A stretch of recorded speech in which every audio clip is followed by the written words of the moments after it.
শ্যামসুন্দরী মায়ের দর্শন করে চলে গেছিলাম শোলাঘরে। শোলাঘর আই থিঙ্ক অনেকেই চেনো, খুব নামকরা একটা টোপর মুকুট শপ। শোলাঘর খুবই ভালো, ওখানে প্রচুর ডিজাইনের খুব ভালো ভালো জিনিস পাওয়া যায়। হ্যাঁ, একটু এক্সপেন্সিভ, কিন্তু সত্যি বলছি ওখানকার জিনিস খুবই ভালো। তো সেখান থেকে নিজেদের পছন্দ মতো কয়েকটা জিনিস কিনে নিলাম যেগুলো দরকার লাগবে, আর ওখানে সমস্ত কিছু ট্রাই করার ছিল। আচ্ছা, ট্রাই করার পরে আমরা দুটো টোপর একটা মুকুট কিনে নিলাম। টোপরে ডিসকাউন্ট চলছিল, 50% ডিসকাউন্ট চলছিল, আর এখানে দিদি বলছে তোমরা শোনো।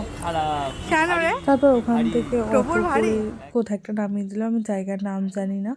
তারপরে আবার আমরা বাসে উঠলাম, বাসে করে নামলাম শিয়ালদা। তো শিয়ালদাতে একটু খাওয়া দাওয়া করলাম, কিন্তু খাওয়া দাওয়ার ভিডিওগুলো করা পসিবল হয়নি, কারণ দু হাতেই জিনিস ছিল।